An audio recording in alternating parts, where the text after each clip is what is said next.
Bien, como les dije, estoy con Fausto Espotorno, que Fausto Espotorno era hasta hace poco asesor, formaba parte de un consejo asesor del gobierno, pero renunció. Sí, a ver, ¿Por qué renunciaste?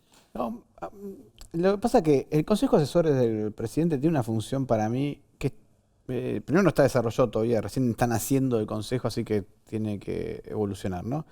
Pero la función es justamente tener un set de asesores externos del gobierno, o sea, no son parte del gobierno, no son funcionarios públicos, son gente que trabaja en el sector privado, que lleve al gobierno un set de oportunidades o riesgos que vean en la economía eh, para que el gobierno actúe o no, o lo mire.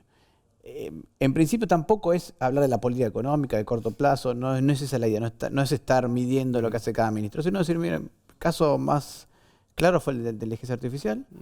Ahí, sobre todo Reider fue el que dijo, mira, acá hay una oportunidad para Argentina, creemos que hay una oportunidad, no sé qué tan grande será, pero es posible, lo analizamos en el Consejo, nos pareció que es cierto, que hay una oportunidad ahí, chiquita, es una puertita, pero se puede usar y bueno, y a ver si el gobierno logra apostar un poquito a eso. Eso es lo que ¿Pero tiene que hacer hubo el Consejo. alguna discrepancia? No. Lo que pasa es que por otra parte, yo soy economista, analista económico, trabajo en una consultora, hago análisis económico, Con Orlando Ferreres. con Rolando Ferreres, y muchas veces se confundía muchísimo lo que estaba diciendo yo como como si fuera una parte del gobierno, cosa que no lo era un asesor externo. Y se prestaba mucha atención a eso. Y eso me incomodaba a mí porque soy economista independiente y los clientes me preguntan, ¿pero vos lo decís porque estás con el consejo o lo decís porque lo pensás? Claro. Y terminaba también incomodando al equipo económico porque le estaba haciendo mucho ruido en muchos casos, ¿no?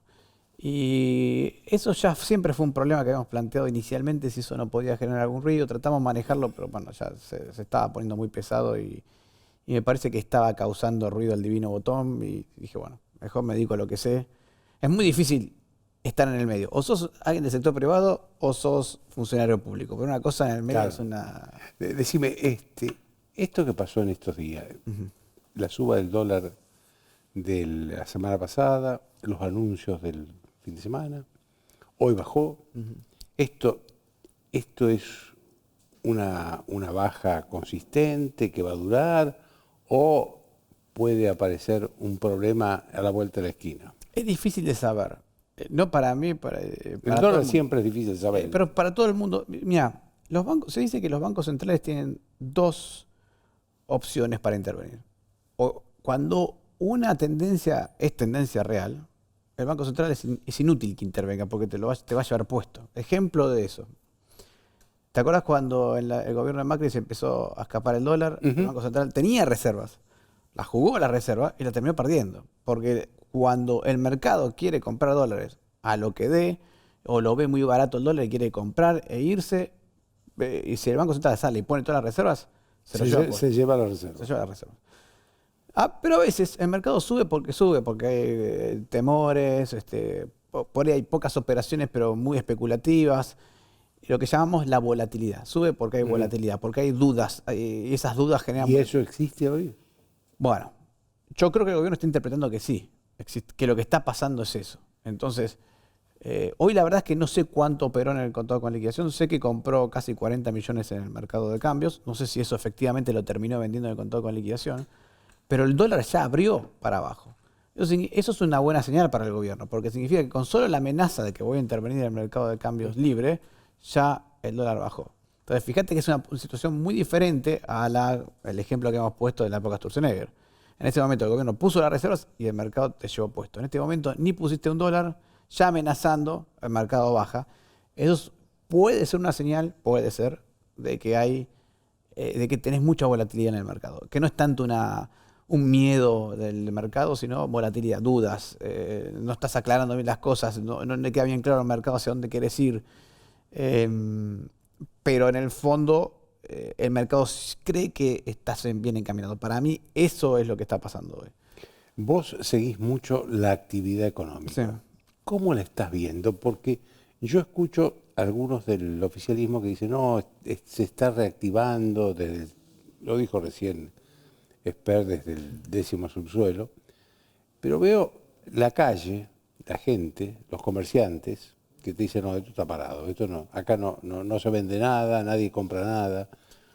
La gente que dice no podemos comprar. La ventaja de estos días, de los días modernos, es que nosotros podemos seguir la actividad económica a niveles de detalle que antes no lo pasaban. Cuando yo empecé a trabajar, justo empecé a trabajar, te contaba recién con José Luis. Con José Luis. Pero... Cuando salí de la facultad empecé a trabajar con José Luis. En ese momento, el indicador de actividad económica, el PBI, y lo tenías 3 meses después. O sea, en julio sabías lo que había pasado en marzo. Hoy tenemos datos no solo mensuales, sino que además tenemos anticipo de lo que puede estar pasando en el mes. ¿Por qué te hago esta aclaración?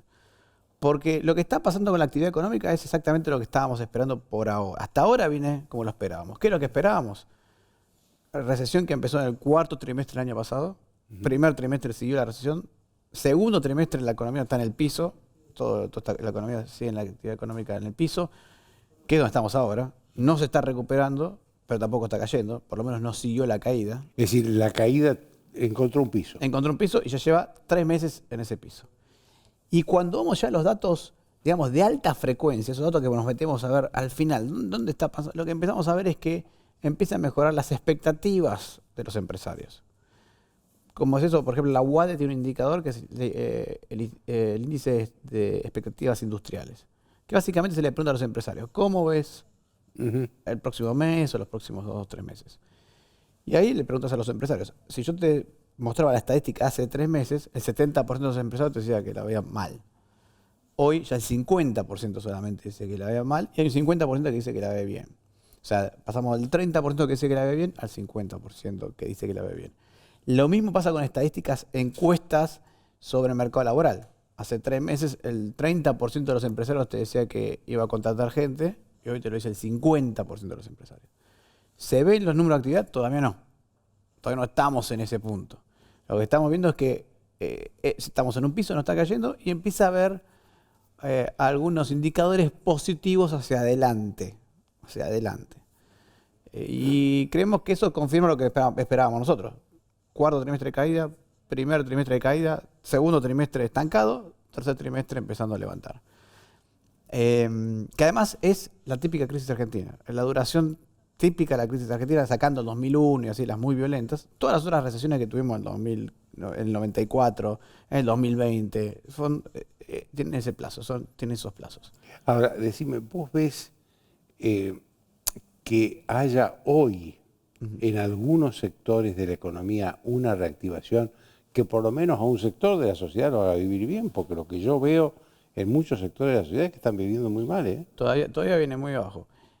Hay sectores que están muy, muy abajo, específicamente la construcción es el peor en cuanto a número de actividad económica. La industria es una mezcla, porque hay parte de la industria que está vinculada al agro, que le está yendo bien, hay parte de la industria que está vinculado a la construcción, que le está yendo mal, y hay parte de la industria vinculada al consumo, que está en el medio, le está yendo más o menos mal, mejor dicho. Claro.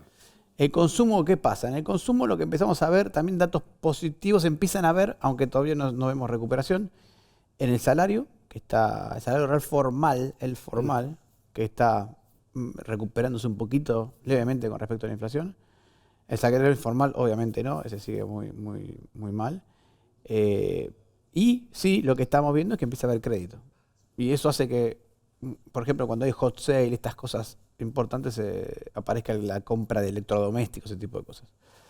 Lo que tenemos pensado nosotros ahí es que el consumo va a tardar más tiempo en recuperarse que el resto de la actividad. Pero me parece que... Ahora, el crédito es solamente para productos, artículos del hogar, para esta clase de cosas. Y es lo que hay. A ver, no hay crédito inmobiliario todavía. Empezaron a haber ofertas, todavía no se cerró, pero sí es un sector que está andando mucho mejor, que ha mejorado mucho el sector inmobiliario. Está bien, venía del quinto subsuelo, sector inmobiliario, pero como en Argentina el salario, si bien el salario real no está creciendo, el salario en dólares sí está creciendo, o sí había crecido, ahora empezó a aflojar un poco. Lo que pasó es que por metro cuadrado empezás a ver que podés comprar más metros cuadrados con el salario.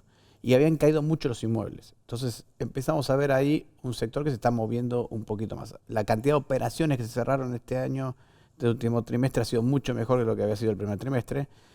Y es un sector que empieza a arrancar. Por eso es que uno dice, bueno, si está arrancando el sector inmobiliario, tarde o temprano le va a llegar el tiempo a la construcción, ¿no? Pero todavía no estamos en recuperación, estamos por ahí esperando que se recupere la economía. Gracias, Fausto. Se nos terminó el tiempo a los dos. Se acabó el tiempo, sí. Chao, hasta el lunes.